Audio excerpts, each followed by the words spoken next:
नमस्कार। महाकाल कॉरिडोर में सप्तऋषियों में 6 मूर्तियों के गिरने और उनके खंडित होने की घटना के ठीक 24 घंटे पहले मीडिया के कार्यक्रम में बीजेपी महासचिव कैलाश विजयवर्गीय ने कहा कि उज्जैन की मीडिया नकारात्मकता वाली पत्रकारिता ज्यादा करती है। यानी कि कैलाश जी, आप ये कहना चाहते हैं कि उज्जैन का मीडिया जी हुजूरी वाली पत्रकारिता करे और गुणगान में लगी रहे तो उज्जैन की पत्रकारिता श्रेष्ठ हो जाएगी, वरना उज्जैन का मीडिया ठीक नहीं है।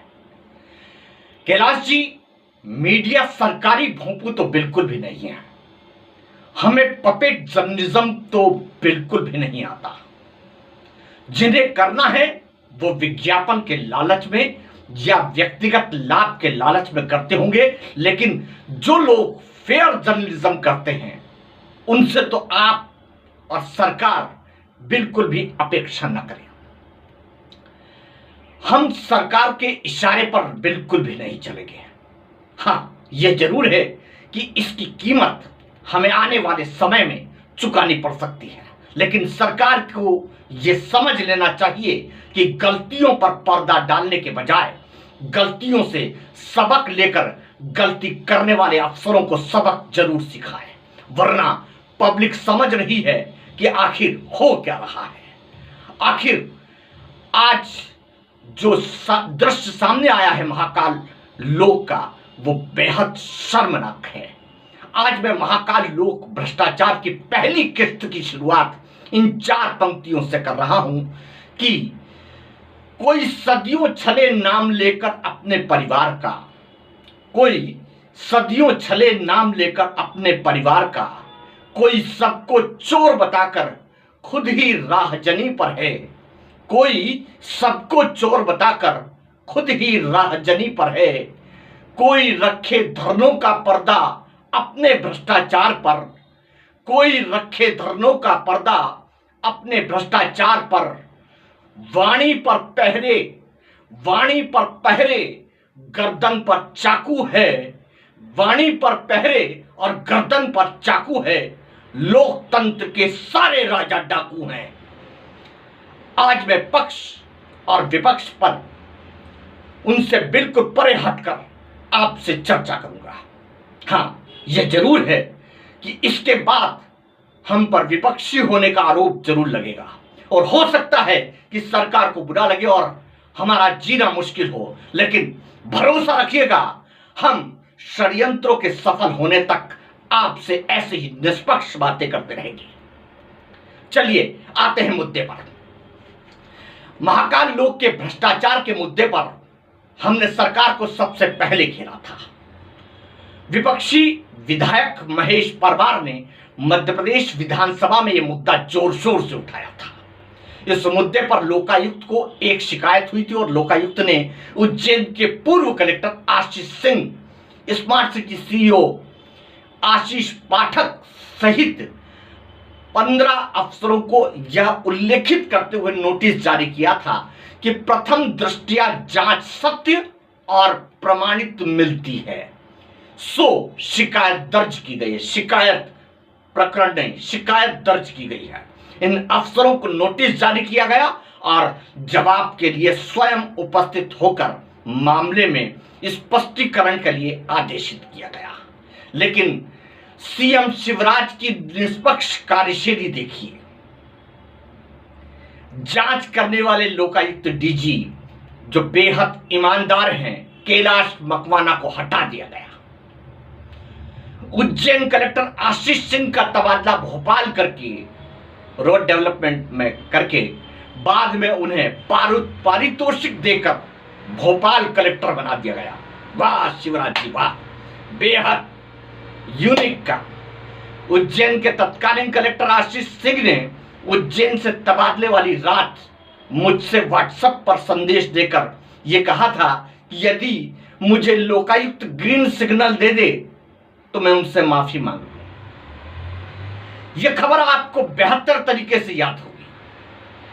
कल जो घटना कथित प्रतिमाएं गिरने की हुई, उसने साफ जाहिर कर दिया कि भ्रष्टाचार हुआ है और जमकर हुआ है। अब आशीष सिंह, आप खुद समझ लीजिए कि हाथ कंगन को आरसी किया और कौन किससे माफी मांगेगा। आशीष सिंह, जो उज्जैन में महाकाल लोक में उच्च स्तरीय भ्रष्टाचार हुआ, वो सप्त ऋषियों में से 6 ने सब प्रमाणित कर साक्ष्य दे दिया।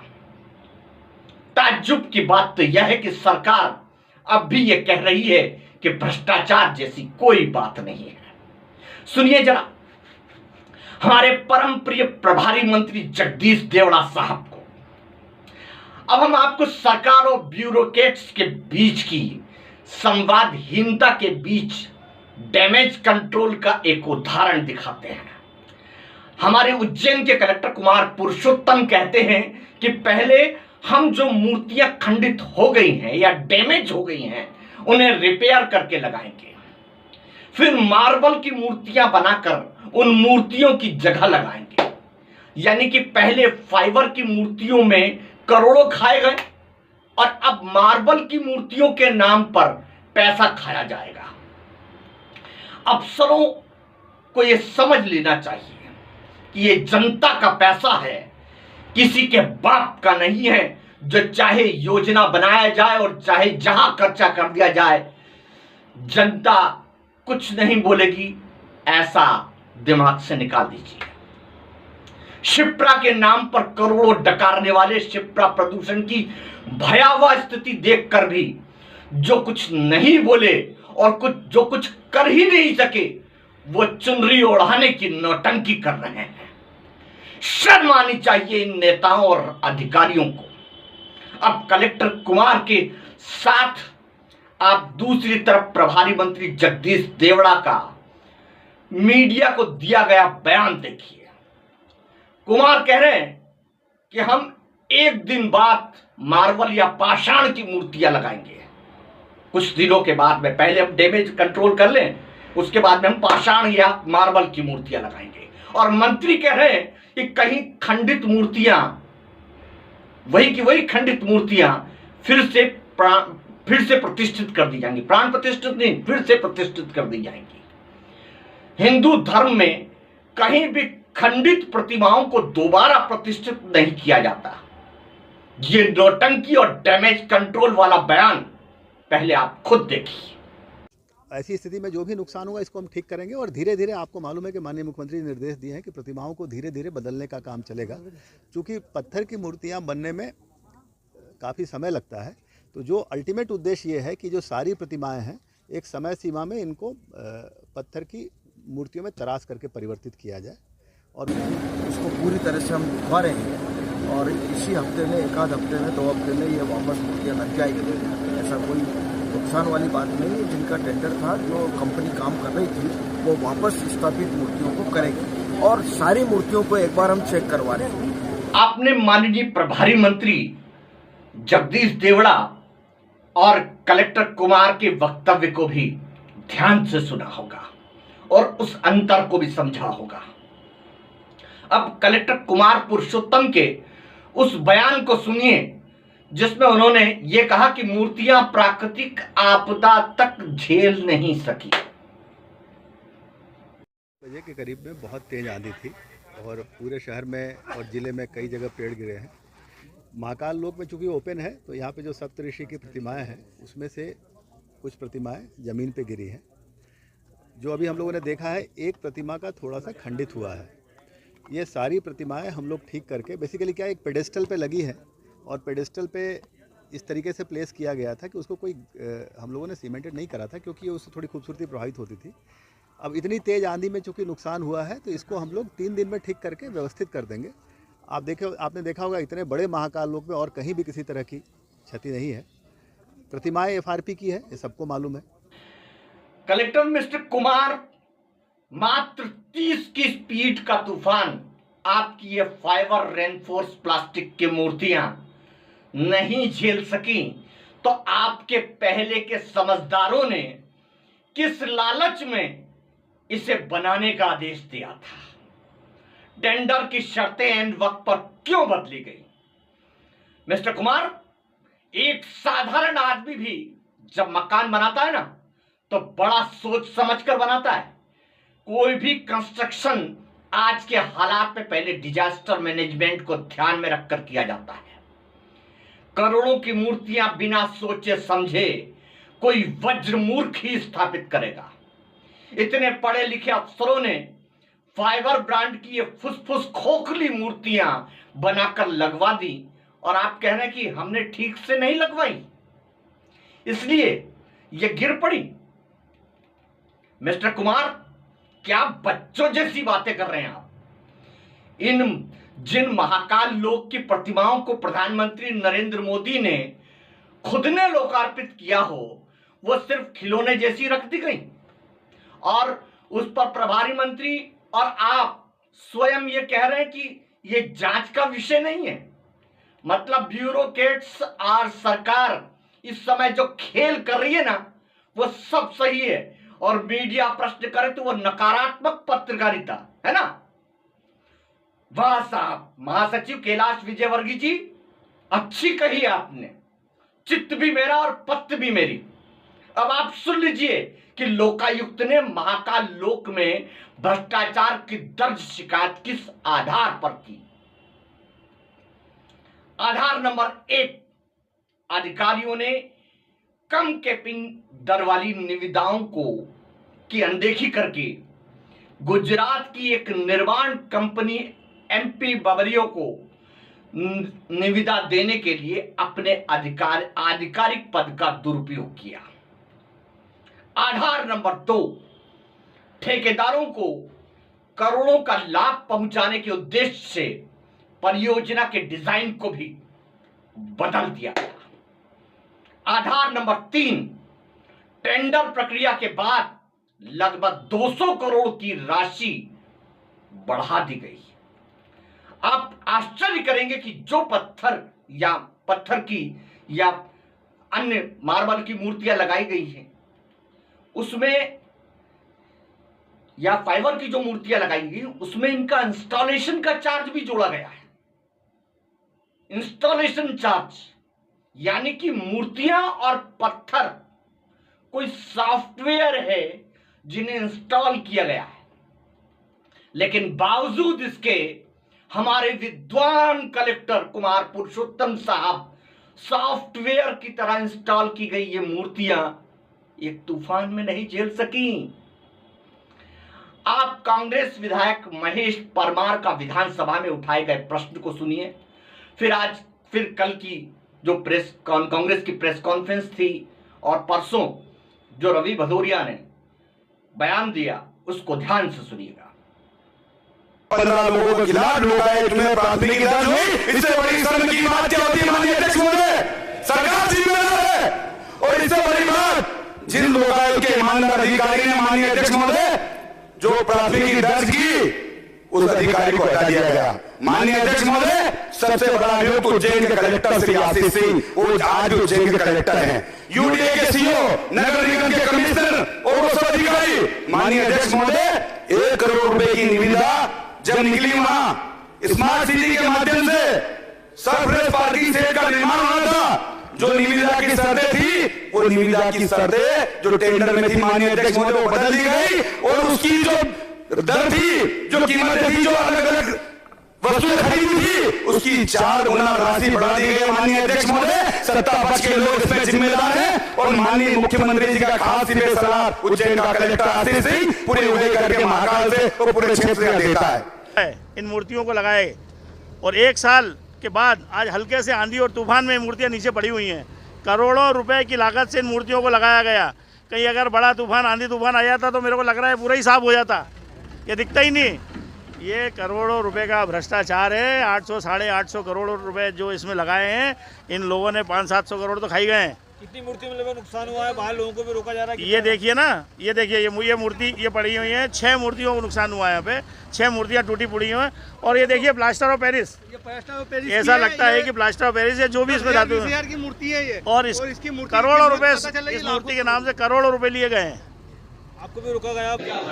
तात्कालिक कलेक्टर आशीष सिंह हो, नगर निगम के सीओ हो, यूडीए के सीओ, स्मार्ट सिटी के सीओ, क्या शिवराज सिंह चौहान उनको सस्पेंड करेंगे और इस पूरे महाकाल लोक का लोकार्पण उद्घाटन देश के प्रधानमंत्री श्री नरेंद्र मोदी जी ने किया, तो क्या वो इतना बड़ा भ्रष्टाचार हुआ, भगवान महाकाल को भी इन लोगों ने छोड़ा, तो क्या वो शिवराज सिंह चौहान जी को सस्पेंड करेंगे, निलंबित करेंगे? हमारी मांग है, क्योंकि जब प्रधानमंत्री जी पूरे विश्व में जब भगवान महाकाल के क्षेत्र में पधारे और खूब अपनी पीठ थपथपाई, तो फिर ये भगवान महाकाल लोक के क्षेत्र में जो भ्रष्टाचार हुआ है, जो शासन प्रशासन ने और सरकार ने मिलकर किया है, इसके लिए शिवराज सिंह चौहान जी, तात्कालिक कलेक्टर, नगर निगम कमिश्नर, सीओ और जितने भी यहाँ के जनप्रतिनिधि, यहाँ के मोहन यादव जी हो, यहाँ के सांसद जी हो, यहाँ के विधायक हो, यहाँ के प्रभारी मंत्री हो और खासकर मुख्यमंत्री शिवराज सिंह चौहान जी इसकी जिम्मेदारी लेंगे। मूर्तियाँ थी, यदि कोई धर्म प्रेमी वहाँ अवलोकन कर रहा होता, यदि वो मूर्ति उस पर गिरती तो उसकी जान निश्चित रूप से जाती। तो ये शिवराज की सरकार इतनी भ्रष्टाचारी है कि हर क्षेत्र में Vyapam Simhastha, pension, e tendering और अब भगवान महादेव के इस पवित्र क्षेत्र में भी भ्रष्टाचार का अड्डा बना दिया। देखिए, हमारे साथ मूर्ति के स्पेशलिस्ट भी आए हैं, सुंदर गुजर जी और रिंकू भाई। प्राथमिक रूप से उन्होंने भी अवलोकन किया, हमने भी किया कि निश्चित रूप से ये भ्रष्टाचार की भेंट चढ़ गया है। जिस मोटाई की धातु का इस्तेमाल किया जाना था, जिस वस्तु का इस्तेमाल किया जाना था, उसका मैं समझूँ कि मान लो 100% होना था तो ये 25% लेयर लगाई गई है उसमें, और टेक्निकली बिल्कुल फिट नहीं थी। ताबड़तोड़ में इनको लगा के अपना महिमा मंडन शिवराज करवाना चाहते थे, नरेंद्र मोदी जी को यहाँ लाके, ताकि उनके नंबर बढ़ सके। ताबड़तोड़ उद्घाटन कराना था, इसलिए ये इस तरह का भ्रष्टाचार यहाँ पे किया गया। अच्छा हुआ भगवान कोई कैजुअलिटी नहीं हुई। कितना मूर्ख समझा जा रहा है जनता को, जो कि साफ साफ दिख रहा है, उस पर भी पर्दा डालने का प्रयास किया जा रहा है। ज्यादा हो तो आरोप लगता है कि धर्म की राजनीति हो रही है। ये धर्म की राजनीति करता कौन है बताइए आप? ये हिंदू धर्म पर बड़ा कुठाराघात है। मतलब हमारे ऋषि मुनियों की प्रतिमाएं और देव प्रतिमाओं का प्रतिस्थापन भ्रष्टाचार की बुनियाद पर हो और जनता उफ ना करे, ये हजम नहीं होता। ये करे तो पुण्य और दूसरा करे तो पाप। अब मैं उन भाजपा के अनुषंगिक संगठनों के प्रतिनिधियों से पूछना चाहता हूं कि चौराहे पर हरतालिका तीज की कथा पर धर्म प्रभावित होता है?